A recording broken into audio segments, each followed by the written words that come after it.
ವಿದ್ಯಾರ್ಥಿಗಳೇ ಎಲ್ರಿಗೂ ನಮಸ್ಕಾರ. ನನ್ನ ಹೆಸರು ಮನೋಹರ, ಸಹಾಯಕ ಪ್ರಾಧ್ಯಾಪಕರು, ಸರ್ಕಾರಿ ಪ್ರಥಮ ದರ್ಜೆ ಕಾಲೇಜು ಬುಕ್ಕಾಪಟ್ಟಣ.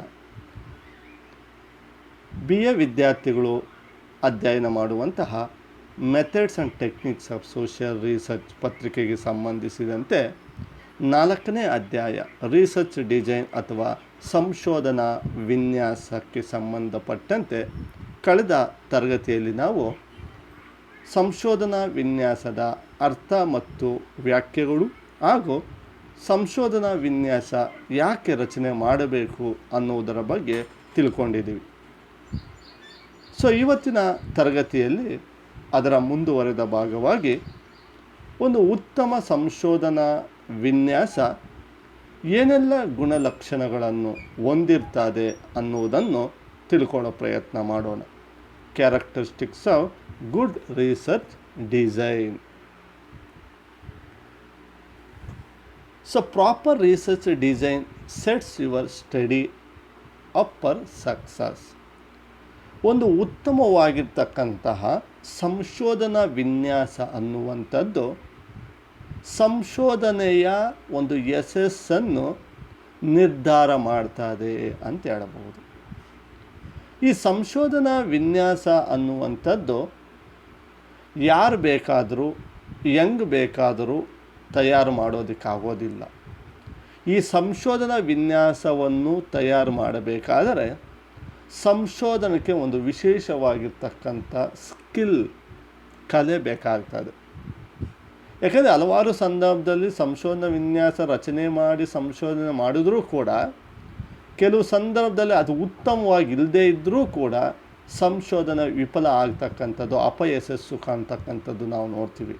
ಆದ್ದರಿಂದ ಒಂದು ಉತ್ತಮ ಸಂಶೋಧನಾ ವಿನ್ಯಾಸ ಅನ್ನುವಂಥದ್ದು ಆ ಸಂಶೋಧನೆಯ ಯಶಸ್ಸನ್ನು ನಿರ್ಧಾರ ಮಾಡ್ತಾರೆ ಅಂತ ನಾವು ಹೇಳ್ಬೋದು. Successful research studies provides insight that are accurate and unbiased.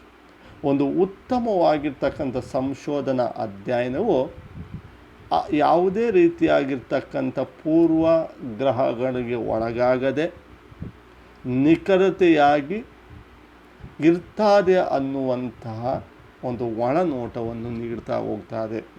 ಅದಕ್ಕೆ ಕಾರಣ ಉತ್ತಮ ಸಂಶೋಧನಾ ವಿನ್ಯಾಸ ತಯಾರು ಮಾಡಿದಾಗ you will need to create a survey that meets all the main characteristics of design. ನೀವು ಒಂದು ಸಂಶೋಧನೆ ಅಥವಾ ಸಮೀಕ್ಷೆ ಮಾಡಬೇಕಾದರೆ ಆ ಒಂದು ವಿನ್ಯಾಸ ಏನೆಲ್ಲ ಗುಣಲಕ್ಷಣಗಳನ್ನು ಹೊಂದಿರಬೇಕು ಅನ್ನುವಂಥದ್ದು ಮುಖ್ಯವಾಗಿರ್ತದೆ. ಅದನ್ನು ಗಮನದಲ್ಲಿಟ್ಟುಕೊಂಡೇ ಅದನ್ನು ತಯಾರು ಮಾಡಬೇಕಾಗ್ತದೆ. ಹಾಗಾದರೆ ಒಂದು ಉತ್ತಮ ಸಂಶೋಧನಾ ವಿನ್ಯಾಸ ಏನೆಲ್ಲ ಗುಣಲಕ್ಷಣಗಳನ್ನು ಹೊಂದಿರಬೇಕು ಅನ್ನುವುದನ್ನು ನೋಡೋಣ. Characteristics of the good research design are as follows. ಈ ಕೆಳಗಿಂತ ಫಸ್ಟ್ ಒನ್ ನ್ಯೂಟ್ರಾಲಿಟಿ. ನ್ಯೂಟ್ರಾಲಿಟಿ ಅಂದರೆ ತಾಟಸ್ಥ್ಯತೆ, ರಿಲಿಯಬಿಲಿಟಿ ವಿಶ್ವಾಸಾರ್ಹತೆ, ವ್ಯಾಲಿಡಿಟಿ ಸಿಂಧುತ್ವ, ಜನರಲೈಜೇಷನ್ ಒಂದು ಸಾಮಾನ್ಯೀಕರಣ, ಸಿಸ್ಟಮ್ಯಾಟಿಕ್ ವ್ಯವಸ್ಥಿತವಾಗಿರಬೇಕು, ಲಾಜಿಕಲ್ ತರ್ಕಬದ್ಧವಾಗಿ ಅಥವಾ ತಾರ್ಕಿಕತೆಯಿಂದ ಕೂಡಿರಬೇಕು, ಎಂಪಿರಿಕಲ್ ಅನುಭವಾತ್ಮಕ ಅಥವಾ ನಾವು ಅದನ್ನು ಅನುಷ್ಠಾನಗೊಳಿಸುವಂತಿರಬೇಕು, ರೆಪ್ಲಿಕೇಬಲ್ ಅಂದರೆ ಅದು ಪುನರಾವರ್ತನೆ, ಯಾರು ಬೇಕಾದರೂ ಯಾವಾಗ ಬೇಕಾದರೂ ಕೂಡ ಅದನ್ನು ಅನುಷ್ಠಾನಕ್ಕೆ ತರುವಂತೆ ಇರಬೇಕು. ಈಗ ಒಂದೊಂದಾಗಿ ಅದರ ಒಂದು ಗುಣಲಕ್ಷಣಗಳ ಬಗ್ಗೆ ವಿವರವಾಗಿ ತಿಳ್ಕೊಳ್ಳೋ ಪ್ರಯತ್ನ ಮಾಡೋಣ. ನ್ಯೂಟ್ರಾಲಿಟಿ. ನಾವು ಸಾಮಾಜಿಕ ಸಂಶೋಧಕನಲ್ಲಿ ಇರಬೇಕಾಗಿರ್ತಕ್ಕಂಥ ಗುಣಗಳು ನಾವು ಹಿಂದೆ ನಾವು ನೋಡಿದ್ವಿ ಮೊದಲನೇ ಅಧ್ಯಾಯದಲ್ಲಿ. ಅದರಲ್ಲಿ ನಾವು ನ್ಯೂಟ್ರಾಲಿಟಿ ಅಂತ ಅಂದರೆ ಒಬ್ಬ ಸಂಶೋಧಕನಾಗಿರ್ತಕ್ಕಂಥವನು ಯಾವುದೇ ರೀತಿಯಾಗಿರ್ತಕ್ಕಂಥ ಭಾವನೆಗಳಿಗೆ, ವೈಯಕ್ತಿಕ ಅಭಿಪ್ರಾಯಗಳಿಗೆ, ಮೌಲ್ಯ ನಿರ್ಣಯಗಳಿಗೆ ಯಾರ ಪರವಾಗಿ ವಹಿಸದೆ ತಾಟಸ್ಥತೆಯನ್ನು ಕಾಯ್ದುಕೋಬೇಕು ಅಂತ ನಾವು ತಿಳ್ಕೊಂಡಿದ್ವಿ. ಅದೇ ರೀತಿಯಾಗಿ ಸಂಶೋಧನಾ ವಿನ್ಯಾಸ ಅನ್ನುವಂಥದ್ದು ಕೂಡ ಈ ತಾಟಸ್ಥತೆಯನ್ನು, ಮೌಲ್ಯ ತಾಟಸ್ಥತೆ, ವ್ಯಾಲ್ಯೂ ನ್ಯೂಟ್ರಾಲಿಟಿ ಅಂತ ಕರಿತೀವಿ, ಮೌಲ್ಯ ತಾಟಸ್ಥತೆಯನ್ನು When you set up your study, you may have to make assumptions about the data you expect to collect. The result projected in the research design should be free from bias and neutral. ಅಂದರೆ ನಾವು ಒಂದು ಸಂಶೋಧನೆ ಮಾಡುವಂಥ ಮೊದಲು ನಾವು ಸಂಗ್ರಹಿಸುವಂತಹ ಮಾಹಿತಿ ಯಾವ ರೀತಿ ಇರಬೇಕು ಅಂತ ನಾವು ನಿರೀಕ್ಷೆ ಇಟ್ಕೊಂಡಿರ್ತೀವೋ ಆ ನಿರೀಕ್ಷೆಗೆ ತಕ್ಕಂತೆ ಸಂಶೋಧನಾ ವಿನ್ಯಾಸವನ್ನು ಯಾವುದೇ ಬಯಾಸ್ ಇಲ್ಲದೆ, ಪೂರ್ವಕಲ್ಪನೆಗಳಿಲ್ಲದೆ, ಮೌಲ್ಯ ತಾಟಸ್ಥತೆಯಿಂದ ನಾವು ರಚನೆ ಮಾಡ್ಕೋಬೇಕಾಗ್ತದೆ. Understand opinions about the final evaluated scores and conclusions from the multiple individuals, consider those who agree with the derive result. ನಾವು ವಿವಿಧ ಜನರಿಂದ ಏನು ಮಾಹಿತಿಯನ್ನು ಸಂಗ್ರಹಿಸ್ತೀವಿ, ಆ ಸಂಗ್ರಹಿಸಿರ್ತಕ್ಕಂಥ ಮಾಹಿತಿಯನ್ನು ಅಂತಿಮ ಮೌಲ್ಯಮಾಪನ ಮಾಡಿ ಅದರ ನಿರ್ಧಾರಗಳನ್ನು ತಿಳಿಸುವ ರೀತಿಯಲ್ಲಿ ಈ ಒಂದು ಸಂಶೋಧನಾ ವಿನ್ಯಾಸವನ್ನು ನಾವು ನ್ಯೂಟ್ರಾಲಿಟಿಯಾಗಿ ರಚನೆ ಮಾಡ್ಕೋಬೇಕಾಗ್ತದೆ ಅನ್ನುವಂಥದ್ದು. ಎರಡನೇದಾಗಿ ರಿಲಿಯಬಿಲಿಟಿ. ಆಗಲೇ ನಾನು ಹೇಳಿದೆ, ವಿಶ್ವಾಸಾರ್ಹತೆ.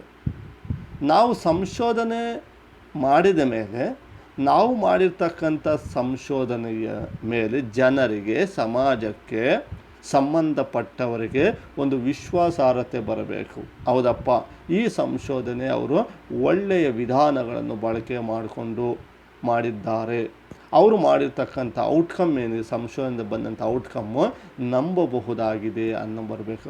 With regularly conducted research, the researcher involves expect similar result every time. ಅವನು ಸಂಶೋಧನೆ ಮಾಡುವಂತಹ ಸಂದರ್ಭದಲ್ಲಿ ಎಲ್ಲ ಸಂದರ್ಭದಲ್ಲೂ ಕೂಡ ಬರುವಂತಹ ಫಲಿತಾಂಶ ಒಂದೇ ರೀತಿ ಇರಬೇಕು.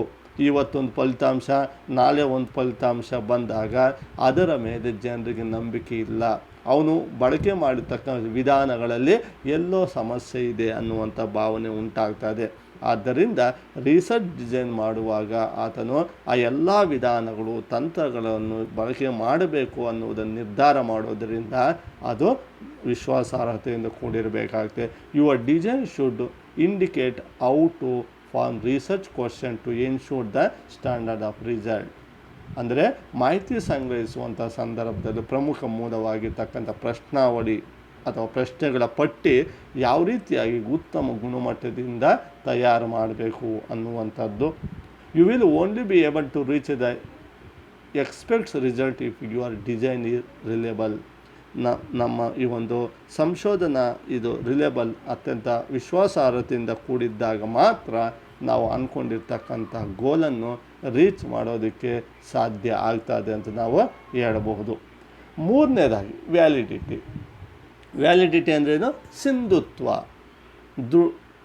ಸಿಂಧುತ್ವ ಅಂದರೆ ಒಪ್ಪುವಂಥದ್ದು. ಹೌದು, ಈಗ ನಾವು ಯಾವುದಾದ್ರೂ ಕೆಲಸದ ಮೇಲೆ ಸಿಂಧುತ್ವ ಪ್ರಮಾಣ ಪತ್ರ, ಹೌದು ಇದೇ ವ್ಯಕ್ತಿ, ಇದೇ ಊರು, ಇಂಥವ್ರ ಪೇರೆಂಟ್ಸ್ ಇವರ ಆದಾಯ ಇಷ್ಟೇ ಅನ್ನುವಂಥದ್ದು ದೃಢೀಕರಣ ಮಾಡುವಂಥದ್ದೇ ಸಿಂಧುತ್ವ ಅಂತ. ಸೊ ಅದೇ ರೀತಿ ಸಂಶೋಧನೆಗೆ ಒಂದು ಸಿಂಧುತ್ವ ಅಥವಾ ಅದರ ದೃಢೀಕರಣವನ್ನು ಒದಗಿಸುವಂಥ ಕೆಲಸ ಸರಿಯಾಗಿ ಆಗಬೇಕಾದರೆ ಉತ್ತಮ ಸಂಶೋಧನಾ ವಿನ್ಯಾಸ ಇರಬೇಕು. There are multiple measure tools available. ನಾನು ಆಗಲೇ ಹೇಳಿದೆ, ಭೌತ ವಿಜ್ಞಾನಗಳಲ್ಲಿ, ಸಮಾಜ ವಿಜ್ಞಾನಗಳಲ್ಲಿ ಸಂಶೋಧನೆ ಮಾಡುವಂತಹ ಸಂದರ್ಭದಲ್ಲಿ ಹಲವಾರು, ಒಂದಲ್ಲ 10 ಟೂಲ್ಸ್ ಇದ್ದಾವೆ. ಈ ಮೆಜರ್ಮೆಂಟ್ ಮಾಡುವಂಥ, ಸಂಶೋಧನೆಯನ್ನು ಮೆಜರ್ ಮಾಡುವಂಥ ಟೂಲ್ಸ್, ತಂತ್ರಗಳಿದ್ದಾವೆ. ಇದ್ದರೂ ಕೂಡ the only correct measuring tool are those which help to researcher in gathering information result according to the objective of the research. ಹಲವಾರು ಇದ್ದರೂ ಕೂಡ ಅವನು ತನ್ನ ಸಂಶೋಧನೆಯ ಉದ್ದೇಶಗಳೇನಿದ್ದಾವೆ ಅವುಗಳ ಈಡೇರಿಕೆಗೆ ಯಾವ ತಂತ್ರ ಅಗತ್ಯ ಅನ್ನೋದನ್ನು ಮನಗಂಡು ಅದನ್ನು ಬಳಕೆ ಮಾಡಿಕೊಂಡು ಮಾಹಿತಿಯನ್ನು ಸಂಗ್ರಹಿಸಬೇಕಾಗ್ತದೆ.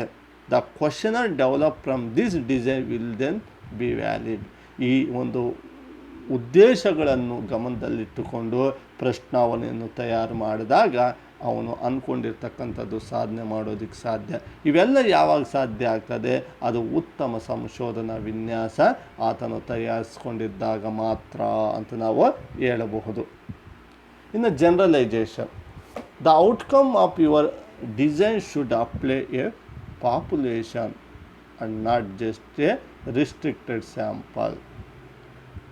ಈಗ ಸಂಶೋಧನೆ ಅನ್ನುವಂತಹ ವಿಷಯ ನಾವು ತೆಗೆದುಕೊಂಡಾಗ ಈ ಸಮಾಜ ಅನ್ನುವುದೇ ಒಂದು ಪ್ರಯೋಗಾಲಯ ಸಮಾಜ ವಿಜ್ಞಾನಗಳಲ್ಲಿ. ಅಂತಹ ಸಂದರ್ಭದಲ್ಲಿ ಈ ಸಂಕೀರ್ಣವಾಗಿರ್ತಕ್ಕಂಥ ವಿಶಾಲವಾಗಿರ್ತಕ್ಕಂಥ ಸಮಾಜವು ಎಲ್ಲವನ್ನು ನಾವು ಎಲ್ಲ ವ್ಯಕ್ತಿಗಳನ್ನು ಅಧ್ಯಯನ ಮಾಡೋಕ್ಕೆ ಸಾಧ್ಯ ಆಗಿಲ್ಲ. ಮುಂದಿನ ಅಧ್ಯಾಯದನ್ನು ಸ್ಯಾಂಪಲ್ ಬಗ್ಗೆ ನಾವು ತಿಳ್ಕೊಂಡು ಅದಕ್ಕೆ ನಾವು ಅದನ್ನು ಪ್ರತಿನಿಧಿಸುವಂತಹ ಕೆಲವರನ್ನು ಆಯ್ಕೆ ಮಾಡಿಕೊಂಡು ಅಥವಾ ಸಣ್ಣ ಗುಂಪನ್ನು ಆಯ್ಕೆ ಮಾಡಿಕೊಂಡು ಅಧ್ಯಯನ ಮಾಡ್ತೀವಿ.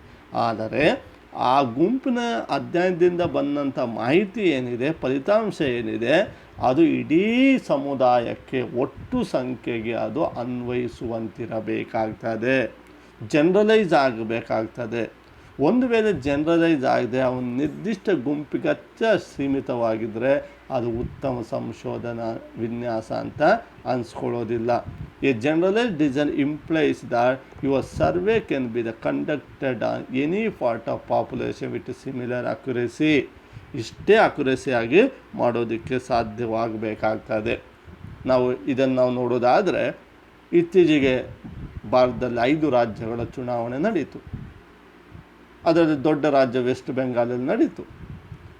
ನೀವು ಹಲವಾರು ಚುನಾವಣಾ ಪೂರ್ವ ಸಮೀಕ್ಷೆಗಳು ಹೇಳಿದ್ದು, ವೆಸ್ಟ್ ಬೆಂಗಾಲದಲ್ಲಿ ಮಮತಾ ನೇತೃತ್ವ ಸರ್ಕಾರ ಮತ್ತೊಮ್ಮೆ ಬರ್ತದೆ, BJP ತನ್ನ ಹಿಂದಿನ ಸ್ಥಾನಗಳು ಏನುಗಳು ಅದಕ್ಕಿಂತ ಸ್ವಲ್ಪ ಸುಧಾರಣೆ ಆಗ್ತದೆ ಅಂತೇಳಿ ನಿಜ ಆಯಿತು. ಯಾಕೆ? ಅವರು ರಿಸರ್ಚ್ ಡಿಸೈನ್ ಏನು ಮಾಡ್ಕೊಂಡಿದ್ರು ಆ ಡಿಸೈನ್ ಪ್ರಕಾರ ನಮೂನೆಯನ್ನು ಆಯ್ಕೆ ಮಾಡಿಕೊಂಡು ಅಧ್ಯಯನ ಮಾಡಿರೋದ್ರಿಂದ ಅವರು ಏನು ಆಯ್ದ ಕೆಲವು ಜನರನ್ನು ಸಂದರ್ಶನ ಮಾಡಿ ಅಭಿಪ್ರಾಯ ತಿಳ್ಕೊಂಡು ಅದನ್ನು ಇಡೀ ಆ ರಾಜ್ಯಕ್ಕೆ ಅನ್ವಯಿಸಿ ಹೇಳಿದ್ರು. ಅದು ಸರಿ ಅದು ಜನರಲೈಜೇಷನ್. ಆ ರೀತಿಯಾಗಿ ಉತ್ತಮ ರಿಸರ್ಚ್ ಡಿಸೈನ್ ಜನರಲೈಜೇಷನ್ ಒಂದು ಅಥವಾ ಸಾಮಾನ್ಯೀಕರಣಗೊಳಿಸುವಂತಹ ಲಕ್ಷಣವನ್ನು ಒಳಗೊಂಡಿರಬೇಕಾಗ್ತದೆ. ಸಿಸ್ಟಮ್ಯಾಟಿಕ್, ವ್ಯವಸ್ಥಿತವಾಗಿರಬೇಕು. It means that research is structured with specific steps to be taken in a specified sequence in the accordance with the well-defined set of rules. ಸಂಶೋಧಕನು ತನಗಿಷ್ಟ ಬಂದ ಸಂದರ್ಭದಲ್ಲಿ ಇಷ್ಟ ಬಂದ ರೀತಿಯಲ್ಲಿ ಸಂಶೋಧನೆ ಮಾಡೋದಕ್ಕೆ ಸಾಧ್ಯ ಇಲ್ಲ. ಏಕೆಂದರೆ ಆ ಸಂಶೋಧನಾ ಕಾರ್ಯದಲ್ಲಿ ಕೆಲವು ನಿರ್ದಿಷ್ಟವಾಗಿರ್ತಕ್ಕಂಥ ಕ್ರಮಾನುಗತವಾಗಿರ್ತಕ್ಕಂಥ ಕೆಲವು ಹಂತಗಳು, ವಿಧಾನಗಳಿರ್ತವೆ. ವ್ಯವಸ್ಥಿತವಾಗಿ ಅವುಗಳನ್ನು ಅನುಸರಣೆ ಮಾಡುವಂತಿರಬೇಕು. ಆದ್ದರಿಂದ systematic characteristics of the research does not rule out creative thinking, but it certainly does reject the use of guessing and intuition arriving the conclusion. ಅವನು ಊಹೆ ಮಾಡಿ ಆ ಒಂದು ತೀರ್ಮಾನಗಳು ಬರೋಕ್ಕಾಗಲ್ಲ. ಅದಕ್ಕೆ ಆತನು ಸಂಶೋಧನಾ ವಿನ್ಯಾಸ ರಚನೆ ಮಾಡಿಕೊಂಡಾಗ ಅದು ವ್ಯವಸ್ಥಿತವಾಗಿರಬೇಕು. ಅಂದರೆ ಆರಂಭದಿಂದ ಅಂತ್ಯದವರೆಗೆ, ಆರಂಭ ಅಂದರೆ ಸಮಸ್ಯೆ ಆಯ್ಕೆಯಿಂದ ಹಿಡಿದು ಅಂತಿಮವಾಗಿ ವರದಿ ತಯಾರಿಕೆಯವರೆಗೆ ಪ್ರತಿ ಹಂತದಲ್ಲೂ ಸಂಶೋಧಕನು ಏನೆಲ್ಲ ವಿಧಾನಗಳನ್ನು ಬಳಕೆ ಮಾಡಬೇಕು ಅನ್ನುವಂಥ ಸಂಪೂರ್ಣವಾಗಿರ್ತಕ್ಕಂಥ ವ್ಯವಸ್ಥೆ ಅಲ್ಲಿರಬೇಕಾಗ್ತದೆ. ಸಮಸ್ಯೆ ಆಯ್ಕೆ, ಆ ಸಮಸ್ಯೆ ಫಾರ್ಮುಲೇಷನ್ ಮಾಡಬೇಕಾಗ್ತದೆ, ಸಮಸ್ಯೆಗೆ ಮತ್ತು ಯಾವ ಒಂದು ಕ್ಷೇತ್ರ ವ್ಯಾಪ್ತಿ ಎಷ್ಟು ಅಂತ ನಿರ್ಧಾರ ಮಾಡ್ಕೋಬೇಕಾಗ್ತದೆ. ಅದಾದಮೇಲೆ ಸಾಹಿತ್ಯ ಅಧ್ಯಯನ ಮಾಡಬೇಕು, ಎಷ್ಟು ಮಾಡಬೇಕು ಅನ್ನೋದು ನಿರ್ಧಾರ ಮಾಡಬೇಕಾಗ್ತದೆ. ನಮೂನೆ ಎಷ್ಟು ಆಯ್ಕೆ ಮಾಡ್ಕೋಬೇಕು, ಮಾಹಿತಿ ಎಲ್ಲಿ ಸಂಗ್ರಹಿಸಬೇಕು, ಹೇಗೆ ಸಂಗ್ರಹಿಸಬೇಕು, ನಮೂನೆ ಸೈಜ್ ಏನಿರಬೇಕು, ಇವೆಲ್ಲ ಒಳಗೊಂಡ ಅಂತಿಮವಾಗಿ ವರದಿ ಬರೋವರೆಗೂ ಕೂಡ ಅವೆಲ್ಲವನ್ನು ವ್ಯವಸ್ಥಿತವಾಗಿರುವಂತೆ ಸಂಶೋಧನಾ ವಿನ್ಯಾಸದಲ್ಲಿ ಆತನು ಗುರ್ತು ಮಾಡ್ಕೋಬೇಕಾಗ್ತದೆ. ಲಾಜಿಕಲ್, ನಾವು ವಿಜ್ಞಾನ ಅಂದರೆ ನಮಗೆ ಜ್ಞಾಪಕ ಅದರ ಪ್ರಮುಖ ಲಕ್ಷಣ ಏನಂದರೆ ತರ್ಕಬದ್ಧವಾಗಿರಬೇಕು, ತಾರ್ಕಿಕವಾಗಿರಬೇಕು. ಇಲ್ಲಿ ಮೂಢನಂಬಿಕೆಗಳಿಗೋ ಯಾವುದೇ ಸಾಕ್ಷಿಗಳಿಲ್ಲದೆ ಇರತಕ್ಕಂಥ ವಿಷಯಗಳಿಗೋ ಇಲ್ಲಿ ಬೆಲೆ ಇಲ್ಲ. ಅದು ಯಾವ ತರ್ಕಬದ್ಧವಾಗಿರಬೇಕು. This implies the research is the guided by the rules of logical reasoning and the logical process of the induction deduction are the great values carried out research. ಈ ಸಂಶೋಧನೆಯಲ್ಲಿ 2 ವಿಧಾನಗಳ ಬಗ್ಗೆ, ಅನುಲೋಮ ಪ್ರತಿಲೋಮ, ಇಂಡಕ್ಷನ್ ಡಿಡಕ್ಷನ್. ಇಂಡಕ್ಷನ್ ಮತ್ತು deduction. Induction ಅಂದರೆ ಒಂದು ಸರಳತೆಯಿಂದ ಸಾಮಾನ್ಯತೆಯಿಂದ ಸಂಕೀರ್ಣತೆಗೆ ಅಥವಾ ಜನರಲೈಸ್ಗೋ, ಪರ್ಟಿಕ್ಯುಲರ್ ಟು ಜನರಲೈಸ್. ಡಿಡಕ್ಷನ್ ಅಂದರೆ ಜನರಲೈಸ್ ಟು ಪರ್ಟಿಕ್ಯುಲರ್. ಇದಕ್ಕೆ ಉದಾಹರಣೆ ಇಂಡಕ್ಷನ್ ಅಂದರೆ ಮೊದಲು ಉದಾಹರಣೆ ಅಥವಾ ಒಂದು ಸಣ್ಣ ಹೇಳುವಂಥದ್ದು, ಪರ್ಟಿಕ್ಯುಲರ್ ಆಗಿ ಅಧ್ಯಯನ ಮಾಡುವಂಥದ್ದು. ಈಗ ಆಗಲೇ ನಾನು ಚುನಾವಣೆ ಬಗ್ಗೆ ಮಾತಾಡಿದೆ. ಒಂದು ಕ್ಷೇತ್ರದಲ್ಲಿ 10,000 ಜನರನ್ನು ಅಧ್ಯಯನ ಮಾಡಿ ಅವರು ಏನು ಮಾಹಿತಿ ಕೊಡ್ತಾರೆ ಅದನ್ನು ಇಡೀ ಕ್ಷೇತ್ರಕ್ಕೆ ಅನ್ವಯಿಸಿ ಹೇಳುವಂಥದ್ದು ಇಂಡಕ್ಷನ್. ಡಿಡಕ್ಷನ್ ದೊಡ್ಡ ಮಟ್ಟದಲ್ಲಿ ಅಧ್ಯಯನ ಮಾಡಿ ಅದು ಸಣ್ಣ ಮಟ್ಟದ ಇದಕ್ಕೆ ಅನ್ವಯಿಸುವಂಥದ್ದು. ಈಗ ಭಾರತದಲ್ಲಿ ವಿವಾಹ ವಿಚ್ಛೇದನಗಳು ಜಾಸ್ತಿ ಆಗ್ತವೆ. ಅದಕ್ಕೆ ಕರ್ನಾಟಕದಲ್ಲೂ ಅಥವಾ ತುಮಕೂರು ಜಿಲ್ಲೆಯಲ್ಲೂ ಕೂಡ ವಿವಾಹ ವಿಚ್ಛೇದನಗಳ ಪ್ರಮಾಣ ಜಾಸ್ತಿ ಆಗ್ತದೆ. ಇದು ಡಿಟೆಕ್ಟಿವ್ ಮೆಥಡ್. ಈ ಯಾವ ಮೆಥಡನ್ನು ಹೇಗೆ ಅನುಸರಿಸಬೇಕು ಅನ್ನುವಂಥ ಲಾಜಿಕಲ್ ತರ್ಕತೆ ಅಲ್ಲಿರಬೇಕಾಗ್ತದೆ. ಅರ್ಥ ಆಯ್ತಾ? ಸೊ ಈ ರೀತಿಯಾಗಿ ಎಲ್ಲವನ್ನು ಕೂಡ ತರ್ಕಬದ್ಧವಾಗಿ ಸಂಶೋಧನೆ ಕಾರ್ಯ ಮಾಡೋದಕ್ಕೆ ಸಂಶೋಧನಾ ವಿನ್ಯಾಸದಲ್ಲಿ ಅವನು ಗಮನ ಇಟ್ಟುಕೊಂಡು ತಯಾರು ಮಾಡಬೇಕಾಗ್ತದೆ ಅನ್ನುವಂಥದ್ದು. ಎಂಪಿರಿಕಲ್ ಅದು ಅನುಭವಾತ್ಮಕ ಅಥವಾ ಕಾರ್ಯರೂಪಕ್ಕೆ ತರುವಂತಿರಬೇಕು. ಸಂಶೋಧಕನು ತಾನು ಏನು ಸಂಶೋಧನಾ ವಿನ್ಯಾಸ ತಯಾರು ಮಾಡ್ತಾನೆ ಅದು ಒಳ್ಳೆಯದಾಗಿರಬೇಕು, ಎಲ್ಲರೂ ಮೆಚ್ಚುವಂತಿರಬೇಕು ಅಂತೇಳಿ ಅದನ್ನು ಕಾರ್ಯರೂಪಕ್ಕೆ ತರದೇ ಇರೋ ಗುಣಮಟ್ಟದಲ್ಲಿ ರಚನೆ ಮಾಡಿದರೆ ಪ್ರಯೋಜನ ಆಗೋದಿಲ್ಲ. ಸಂಶೋಧಕನು ತನ್ನ ಇತಿಮಿತಿಗಳನ್ನು, ತನ್ನ ಸಮಯ, ತನ್ನಿರ್ತಕ್ಕಂಥ ಹಣ ಮತ್ತು ತನ್ನ ವಿಷಯದ ವ್ಯಾಪ್ತಿ ಇವೆಲ್ಲವನ್ನು ಗಮನದಲ್ಲಿಟ್ಟುಕೊಂಡು ಅದು ಕಾರ್ಯರೂಪಕ್ಕೆ ತರೋದಕ್ಕೆ ಸಾಧ್ಯವಾಗುವ ರೀತಿಯಲ್ಲಿ ಆತನು ಅದನ್ನು ರಚನೆ ಮಾಡಬೇಕಾಗ್ತದೆ. ಅದನ್ನು ಎಂಪಿರಿಕಲ್ ಅನುಭವಾತ್ಮಕವಾಗಿರಬೇಕು, ಅದನ್ನು ಪ್ರಯೋಗ ಮಾಡುವಂತಿರಬೇಕು. ಈಗ ಕೊರೋನಾ ಬಂದಿರೋದಕ್ಕೆ ದೇವರೇ ಕಾರಣ ಅಂತೇನಾದರೂ ಸಮಸ್ಯೆನ ಆಯ್ಕೆ ಮಾಡಿಕೊಂಡ್ರೆ ಅದನ್ನು ನಾವು ನೋಡೋದಕ್ಕೆ ಸಾಧ್ಯವೇ? ಅದನ್ನು ಪರೀಕ್ಷೆ ಮಾಡೋದಕ್ಕೆ ಸಾಧ್ಯವೇ? ಇಟ್ ಈಸ್ ನಾಟ್ ಎಂಪಿರಿಕಲ್ ಅಲ್ವಾ? ಆದರೆ ಎಂಪಿರಿಕಲ್ ಆಗಿರ್ಬೇಕು, ಅದನ್ನು ಪರೀಕ್ಷೆ ಮಾಡುವಂತಿರಬೇಕು, ಕಾರ್ಯರೂಪಕ್ಕೆ ತರುವಂತಿರಬೇಕು ಅಂತ. 8ನೇದಾಗಿ ರಿಪ್ಲಿಕೇಬಲ್, ಪುನರಾವರ್ತನೆ. This characteristic allows research result to be the verified by replication. ಈಗ ಅವನು ಸಂಶೋಧನೆ ಮಾಡಿದ್ದಾನೆ, ಯಾರಿಗಾದರೂ ಅನುಮಾನಗಳಿದ್ದಾಗ ಅದನ್ನು ಮತ್ತೆ ಯಾರಾದರೂ ಕೂಡ ಪರೀಕ್ಷೆ ಮಾಡುವಂತಿರಬೇಕು. ಅದು ಮತ್ತೆ ಅದೇ ಫಲಿತಾಂಶ ಪುನರಾವರ್ತನೆ ಆಗಬೇಕು. ಅವನು ಮಾಡಿದಾಗೊಂದು ಬೇರೆಯವರು ಮಾಡಿದಾಗೊಂದು ಆದರೆ ಅದಾಗಲ್ಲ. ಸೊ ಆದ್ದರಿಂದ ಅವೆಲ್ಲವೂ ಆಗಬೇಕಾದ್ರೆ ಏನಾಗಬೇಕಾಗ್ತದೆ? ಸಂಶೋಧನೆ ವಿನ್ಯಾಸ ಅನ್ನೋದು ರಿಪ್ಲಿಕೇಬಲ್ ಆಗಿರಬೇಕಾಗ್ತದೆ.